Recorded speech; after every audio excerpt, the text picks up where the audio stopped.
Hi, so I know what you're all thinking. How dare she come onto camera with a crumpled shirt? And you know what? That's a good question. My shirt is crumpled, and that's what you're gonna have to look at today. You're not at all thinking about how I have this beautiful flower in my hair. For your information, it is a calachuchi flower. At least that's how we call it here in the Philippines. Yeah, no, I do wonder because it's actually quite warm. There was a bit of a breeze earlier, but now the breeze is gone, and it's okay. We're still gonna be here talking about books today. So 2025 has started, and I have read this year 10 books. I am currently reading my 11th book, which is a novel that I actually want to talk about. I didn't finish it yet, but I want to talk about it today because I'm almost done with it. I think it's worth mentioning. I wonder where I put it. Now I have to think about that. Let me find it, just a sec. Right now, I'm reading two books. I'm reading My Friends by Hisham Matar. It's about a Libyan student, a Libyan guy that goes to Edinburgh when he's 17, I think, to study, right during the sort of rise of the Gaddafi regime. So it's about his friends, the people he meets along the way. It's less really about politics than how people respond to political events, especially the diaspora, people who go to the West, to any country in the West to seek asylum because something's up at home and they can come back, especially people that could be considered intellectual dissidents, people that have spoken up once even against a specific authoritarian regime and are now living the consequences, what it does to people, what it does to his friends in particular. What I really find interesting about the premise of this book is that basically it starts with him, the main narrator, the main character, hearing with his family back in Libya, in the city of Benghazi, a short story on the radio. And so he falls in love with this author, and especially the short story, and then he goes to a protest and shit happens there, and then he reads this author's book, and then they meet. They meet in real life in the most unlikely circumstances, and it's sort of this miraculous encounter with one of his favorite authors. So I love this intersection of friendship and literature. It's something that I really am interested in. This is a fascinating exploration of that. I'm close to rating this 5 stars. I'm still kind of waiting to see how it ends. I often linger towards the 4 stars until something really takes me by the throat and I'm like, okay. Story-wise, this is just so captivating, and the writing is beautiful, it's simple, it's engaging, it's short chapters. This, guys, absolute must read. I believe it was longlisted for the Booker Prize last year, I'm not sure. Winner of the Orwell Prize for Political Fiction, that's not nothing. And it was also a National Book Award finalist. So definitely top of the top contemporary fiction. I love reading more and more of like diaspora novels. Then I'm right now reading Hanshan, Cold Mountain Poems. I believe Hanshan means cold mountain. And these were the first Buddhist poems, I think, to be translated. This was translated in the 1950s and then found a dedicated readership in the West, particularly by the Beat generation, and the poems were written during the Tang Dynasty, and they were written on bamboos, cliffs, and walls, according to this little description. I love these little Everyman's Pocket, Library Pocket Poets edition. They have so many poetry collections and poetry anthologies, and I found this very necessary right now. I feel like I need to be grounded in the here and now, in the, you know, in the pieces of wood, in the, I'm not even kidding, I'm not kidding at all. This is something that I really feel that I need in me, and I need to sort of sever my extreme anxiety and my overthinking about politics and what's happening in the world, which can be difficult at this moment. Admittedly, it's less difficult on an island very far away from the real happenings. It feels like another world so far out there. But I know that when I go back to Europe, this is gonna feel more immediate, and I need some soothing poetry to help me in managing my anxiety. I don't know if you guys, any of you have that, just to talk about something other than books, but I feel like my years in social media have not served me well. It just gave me anxiety and things in my feed I never asked for. I thought whatever you could learn through social media or through books or whatever were good things. Knowledge is great, but no, we are not supposed to know so much, I think. And so I'm looking for more poetry, Zen reading. Anyway, so back to the point being the books that I've read. I've listed them here because I don't have them all, I have some here. I have been traveling for a couple of months in my island homeland with my family, and this has greatly affected my reading. Surprisingly, I have read 10 books, although a lot of those were quite small books, like this small. But I'm still kind of surprised by how much I read because I am with my children 24/7, except today, actually. That's why I'm shooting this video. But I've been with them for a long time, and it's quite difficult to read. And so the things that I found were easiest for me to kind of digest were sort of like short essays or poems or things that have short chapters, like the one I'm reading right now, because when your attention is already highly divided and just compressed, and I am chronically underslept, but that's been for years already, it's really difficult to follow. So some of the books that I've read are supposedly really good, since I've read some classics that you will definitely know about, but I feel like I didn't enjoy them as much as I would have, could have, should have, maybe, had I read them in another time or place or circumstance. So my liking and appreciation for a book is highly dependent on my moods, and that's why I've been traveling with a sort of mini suitcase full of books, just so that I could have sort of the options. And I refuse to read on a Kindle. That's something I do not want to do. So yeah, I don't know. I think I would have liked these books better, because all in all, like, the books that I've read were pretty good in total. Like, there were no real bad ones, but I've had quite a couple that felt boring and felt like they dragged a bit. And so I want to give the books the benefit of the doubt, if they even care. But yeah, so the first book I read in 2025 is a book I don't have with me because I've kind of shed them. As soon as I finished them, I sort of gave them away wherever I was to the nearest reader. But it's basically the third installment of a quartet by Durrell. He was really good friends with Anais Nin, Henry Miller back in the day, so this is quite of an old novel,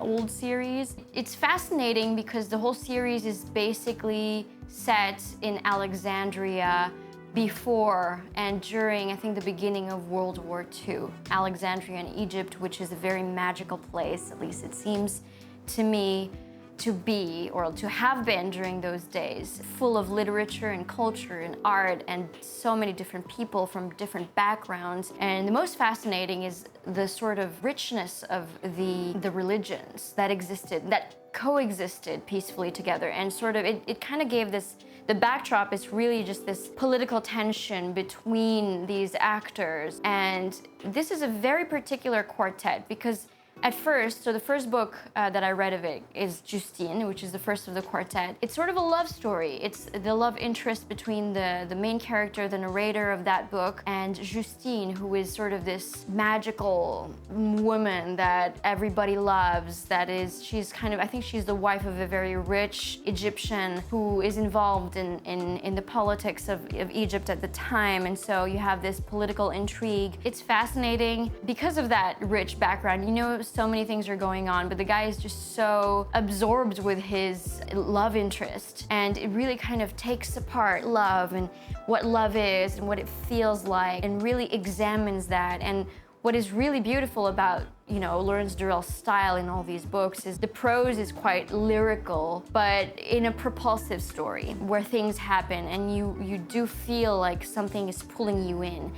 And the point of these 4 books, each one is a sort of different lens into the story. And I think the second one is from the point of view of Balthazar, who is like another friend of their group, who is, I think, a doctor or connected to a doctor. I haven't read that one, but I skipped to the third one, which is the one that is the most political. It's about an English diplomat and how he's involved with the husband of Justine. And so you really see the same story in such different perspectives. It's kaleidoscopic, but it's so detailed and it's so layered. It's really unique. I've never read anything like it. It's quite old-fashioned, but I read it, I think I was a bit tired of the style. Lyrical prose for me is quite, yeah, it's heavy. It feels like a weight when I read it. I feel like maybe my head is just like swimming in the words and the swirly whirliness of it, and then that's the reason why I can't read too much poetry. I feel I crave it sometimes, but then I'm like, okay, it was too much. So I did not enjoy it. I did not enjoy it that much, but I don't think it's bad. I don't know if that makes sense. I'm gonna go close the door and be right back. And then I read a very small book to kind of counter that heaviness a bit, and it was The Democracy of Species by Robin Wall Kimmerer. You may have heard of this author. She wrote a book that was very popular, and that book is Braiding Sweetgrass, Indigenous Wisdom and Scientific something. I don't remember exactly. I haven't read it. I have it. I've been meaning to read it for a really long time, and I really should get to reading it this year, but I felt like I really wanted to start with a sort of more accessible, when I say accessible, I just mean a tiny book of this author, just to kind of feel her style, and I really liked it. In it, The Democracy of Species, she talks about basically also indigenous wisdom, what she learned from a specific language of a specific American tribe, I believe. I have forgotten all the details, obviously, but I think I kept the essence in my mind. One thing in particular that I remember is this concept of the honorable harvest, something like that. Certain indigenous tribes, really people that are connected with the land, whether it's the one that she talks about or other tribes, you know, like indigenous people are just connected to the land in ways that we cannot know because they haven't been disconnected from it through technology and what the modern world offers. And I found it interesting because it really talked about, you know, how you give back to the earth what you take. And it was really confronting to read something like that in a world such as the one we live in today, where everything is sort of, you know, you just pluck and pluck. And there is a sort of illusion of abundance, of endless abundance. There is abundance, but there's no endless abundance. And I'm a student of all this. I don't know anything about this. I don't know. I want to learn more about it. And I think I am on a similar journey than some other people that are maybe environmentally conscious. It's just something that I feel like what we can start with is just to learn and read books from these people. I'm not saying that's all we can do, and I'm not saying it's enough, but for me, it's already a lot. And this is the stuff that I hope to implement in my own life and to also pass on to my children, hopefully. All right, and then we have one of my favorite nonfiction books that I've read so far this year, One Long River of Song, Notes on Wonder by Brian Doyle. Brian Doyle apparently is one of America's best kept secrets writing-wise.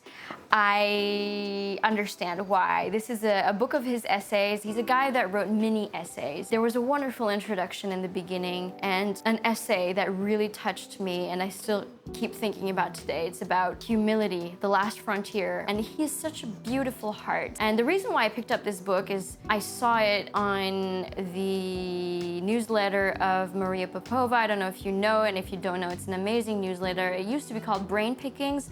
Now it's called The Marginalian. I'll link it down below, and it's a wonderful little newsletter that sends every week these sort of nuggets of literature, especially when it comes to wisdom and spirituality, not in the sort of woo-woo new age way, but in the sort of like really grounded way. And that's what it felt like to read this book from this really grounded man. In terms of essays, this was really top-notch. The other reason why I picked up this book is apparently he was one of Mary Oliver's favorite writers. And Mary Oliver is my favorite writer. Like, she's one of my favorite authors. She's a poet mainly, but she also wrote some nonfiction books and I loved them so much. And she, for me, she's like, I read a poem of hers, I cry, and I've said this before, I'll say this again, but Mary Oliver, whatever you say, I will read. or I should read, I will read eventually and I will probably love it. I highly recommend this book of essays if you want some feel-good reading, but without being too detached from reality, if that makes sense. It brings you closer to reality. It connects you with the spirit of being alive. It connects you with this sense of wonder that he writes about so eloquently and so well in this little compilation. It's called Notes on Wonder because he just talks about these seemingly mundane things and these little things, or his relationships and his friendships. And it isn't as if he has this like crazy life of travel and all that, but like his insights and his wisdom and how he compiles them in these really short essays that you can read in just like 5 minutes was, I would gladly read it again. Okay, sorry, I had to move because it was hot. There was like a gust of wind in a certain direction and my hair was like, okay, that direction's better, but yeah. Then the wind stopped. I felt even more warm, so yeah, just changed it all up. But you know, pretend you didn't see anything. Anyway, where was I? So the fourth book I read this year, in January still, is The Imposium by Olga Tokarczuk. This was a very American pronunciation. Also, I'm not American. Just to put it out there. But anyway, yes, she's a Polish author. She, I think, won the Nobel Prize. I was gonna say the Pulitzer Prize, but no, that's not possible. She won the Nobel Prize for literature a few years ago. I don't remember when. And this is the first book I've read of hers, and I was very intrigued. It's supposedly a horror story. It's called a health resort horror story. I am not well versed in horror, in the genre. I started reading The Shining from Stephen King like years ago already. This was like 10 years ago, and I was just so scared that I did not finish it because it was way too scary. For the record, I did read it in a very creepy place at the time, so I don't think that helped. So yeah, it was really interesting. I enjoyed this book. I enjoyed it. However, the book that it's based on, I think, or at least that it's being compared to, is The Magic Mountain by Thomas Mann. I have not read that either. I am very curious. I've been wanting to read that. It sounds like a really absorbing read, but this was a sort of feminist twist on that kind of thing. This little boy, well, he sounds like a little boy, but I think he's like not that little, but this young boy goes to a health resort, I think in Switzerland, and he meets strange men who love to drink this strange psychedelic drink and discuss the fate of the world and women and all that. And it was infuriating because, yeah, obviously a lot of those men were awful, awful in what they said about women, which was entirely the point, I suppose. I feel like this is sort of the author's way of getting revenge. I think I would have enjoyed it much more in my radical feminist phase. I had a phase like that. I don't think I am that radical anymore. I don't know why sometimes I got a little lost and I just kind of like, it felt like it dragged on. It felt like it dragged on. I don't know what to tell you. It was interesting. The ending I don't quite get. There was some moments I was a bit confused, but I don't want to blame it on the book somehow. I feel like I blame it on myself. Like I just got lost at some point. I just got impatient at some point. I don't know. I just was maybe so angry at some of the characters that I just wanted them to die already. I don't even remember what happened now that I think about it. So I don't know, but I do want to give this author another try. Like all of her other books sound amazing. She's really an interesting author, I think. So yeah. Hesitant love, but I think I was intrigued enough. No Man's Land by Anne East.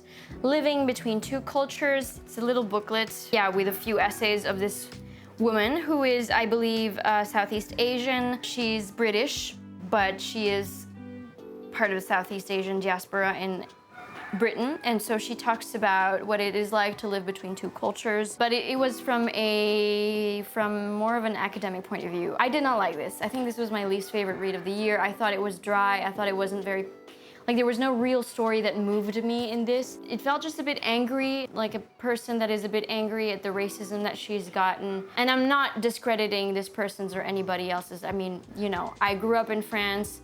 and I had to deal with the same things that she had to deal with, like people asking you where you're from, where are you really from, and things like that. I've grown quite tired and avoidant of, angry essays with a sort of hint of passive aggression in them.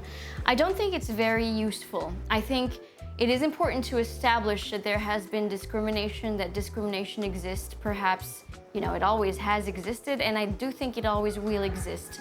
Such is the nature of human beings. I kind of want to go a step beyond that. I kind of want to read something more, not useful, but something a bit more that will take the matter a bit further, or something a bit more poetic maybe. Maybe I'm more inclined to read about this kind of topic in a poetic lens. So yeah, I didn't like it, but I thought it was interesting nonetheless to have a glimpse of this person's experience. I'm half French, half Filipino, and it was interesting for me growing up because living between two cultures means you never really belong in one. But I was quite close to my roots. This author says that she wasn't really close to, like the country her parents come from. I think she specifically chooses not to disclose it, at least in the beginning, so I don't want to disclose it, because it's not the point, right? And the point is to really think about what it is for a person like that. And it's really an interesting contrast with the book I'm reading right now with my friends, because he's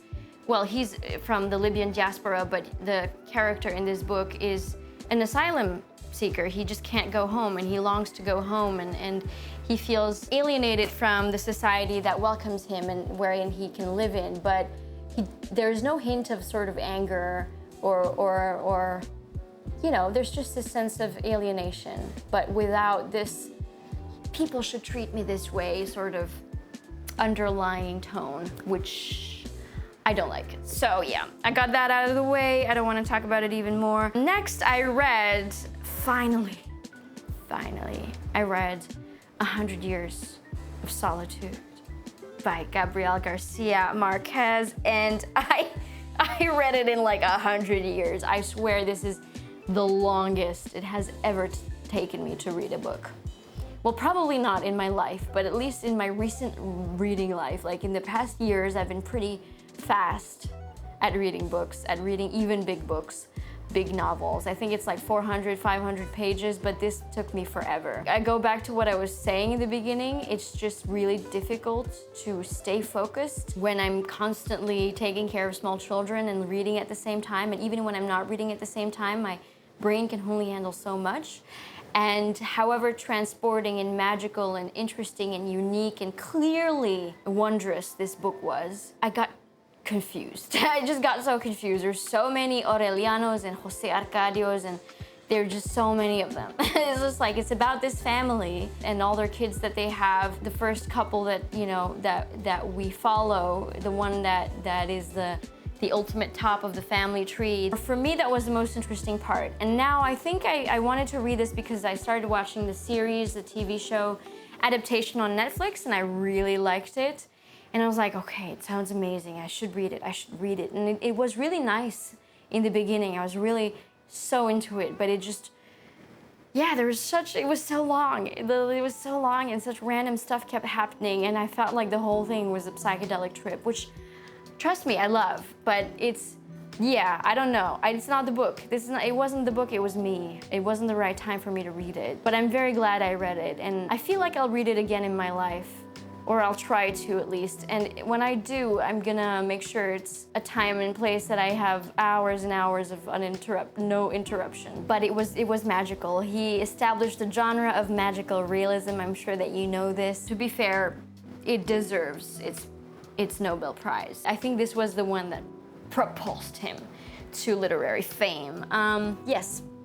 Okay, next I read Playground by Richard Powers. I don't have it with me. I would love to sort of show it to you and hug it once more because I loved this book. This was one of my favorite books of the year. Richard Powers and me, we just clicked. I love the fact that he mixes very pertinent contemporary themes, such as artificial intelligence, for this one at least, and environmentalism. And those two things, he merges them so well into a story that is captivating, that makes you cry. And it's not the first time that I cried in a Richard Powers novel. I think these two topics were also the topics of his previous novel, which was Bewilderment, and I loved that as well. So this is about two friends that meet in college. They connect over games. They connect over chess, and then they connect over Go, which is a very, very old board game. It's, I think, originated in China. In Asia, it is a very serious matter, and it was a very serious matter when the AlphaGo AI beat the world champion of Go. It was like, you know, maybe singularity even started there. I love that concept in itself. I love those kind of things. I'm really fascinated by technology and artificial intelligence. I'm not saying I'm in for it, but I'm saying I'm fascinated by this sort of human trajectory. And what's interesting, because these two friends, they bond over a Go game, and then one becomes like this, you know, think Elon Musk, tech billionaire that, you know, revolutionizes the world with a platform, a social platform. It doesn't really tell you, it's not like Facebook, it's not like Instagram.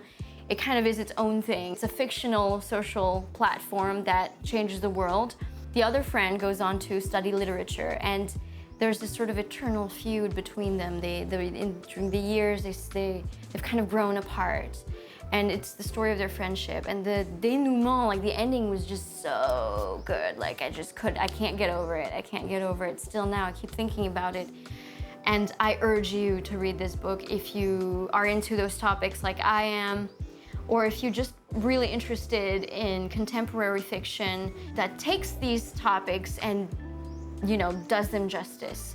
Richard Powers, to me, is the best contemporary novelist out there, really. He won the Pulitzer Prize, I think, with his novel The Overstory, which is about people that are labeled as eco-terrorists, but they're just lover of trees. Oh no, why is someone calling me? Sorry about that.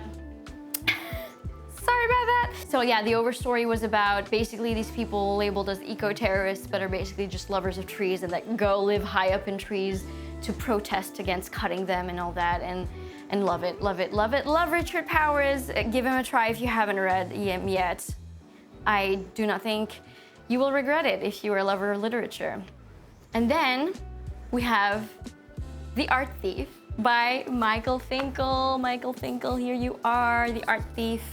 I love this book. It was a very, very good book. It was very entertaining. It was sort of a beach read. I read it because I wanted something a bit light. It's about the biggest art thief in history of art thieveries. A guy named, what his name again? Stéphane, he's a French guy. Stéphane Brettwieser. I don't know how they would pronounce his name in French. Brettwieser, I suppose. Brettwieser. He was the most prolific art thief. He basically stole billions worth of art in little tiny museums and chateaus all over Europe, in France particularly, but also in Switzerland, in Belgium, and Germany. And he used to just do it as like his favorite hobby. But the thing is, he didn't sell them. He just kept them in his attic to look at them because he was obsessed with art and obsessed with looking at them. And he would steal them with his girlfriend. I don't remember her name. But anyway, he would steal them with his girlfriend, and they were like this pair of Bonnie and Clyde that would just casually steal these artworks, and sort of the story of this guy and how it ended up for him. Hence, it did not end really well for him, but at least he got a really nice book written about him. He is still alive today. I'm pretty sure he's getting fan mail thanks to this book, at least. Really entertaining read. Just read it if you want something light and entertaining and just juicy. I just can't believe it. It's almost unbelievable how this really happened. After that, I read another favorite book. This is Fair Play by Tove Jansson, who is a Swedish author, very famous in Sweden, I think. This is the first book I read of hers. It's about two friends, and it took me a while to realize that they were actually two old women. I don't know why, but then when I realized it, it made so much sense because of the way they talk to each other. Like, they have this sort of lightness about them, this sort of like, it's fine, I'm done with life, I know who I am, I know what I want to do. And basically they're both artists. One is a writer, one is an illustrator, and they live at different ends of an apartment building, and they often meet to watch Western B-movies, and they go on road trips, and they vacation together on a remote island, I think off the coast of Sweden or something, or Finland. I don't really know, but that location, that kind of vibe. And it was so good. I love this so much. I want to reread this. I'm resisting. I don't know why I'm resisting actually, but I really feel like I need to pick it up right now to read it again. That's what I feel like. This book actually really made me realize how much I love spare prose and how I love economy and language. I kind of have the same love for it, for this author, or for this kind of storytelling than, when I read Hemingway or Claire Keegan. Amina Kane is also one of those spare prose writers that I love, or even Mary Oliver in her nonfiction. And I want to read everything by Tove Jansson. I just kind of fell in love with her through this book. Kind of like when I fell in love with Natalia Ginsburg back in the day, or Elena Ferrante. When you start a book and you're like, I want to read every single thing this person writes, this is my new obsession this year. I'm still currently in my Karl Ove Knausgaard obsession. So those Scandinavian authors really know what's up. And I cannot highly recommend this enough, especially if you also like spare prose writing style. It just makes me feel more, I think. But anyway, the last one I read is Concerning the Future of Souls by Joy Williams, 99 Stories of Azrael. Azrael is the angel of death, but not Satan, not Lucifer. No, I don't know if he's the angel of death. Is he? He's like the one that transports the souls of people to the underworld or something, or whatever. It's considered fiction because it kind of is, but also it's not. Think Maggie Nelson, bluettes, random things, like vignettes, interspersed with other vignettes that are basically conversations between the devil and Azrael. And it's very funny in a dark, dry way. Prose poems, flash fiction, I don't know. It was just so unique. So it's just these little, 99 stories, there's 99 of them, as you may understand when I said 99 stories. And it's about different people. It's also, it can be Blaise Pascal or Kierkegaard or Rilke or Kafka, but there's also normal people and a sort of vignette of their life. And through these interconnected vignettes, you have a sort of exploration of death, of the liminal space between life and death. I sounded smart, didn't I? I have no idea what I'm talking about. I just know that this was good, and that the writing was good, and that I want to read more of this author. All right, guys, that was it. Those were the 10 books that I've read so far in 2025, January plus February wrap up. Thanks for being here. Thanks for listening to my ramblings and to my oversharings and to my unsolicited opinions about various topics and subjects and information that may or may not be accurate. Anyway, let me know what your favorite books of 2025 have been so far. If you've managed to read better ones, more than I have, I don't know. I don't care about the number. I just, kind of I want to know. I want to know what you've read, and I want to know what you can recommend to me. I actually have read a couple of recommendations last year, and they were really good. I'll see you in the next one. Thank you. Bye.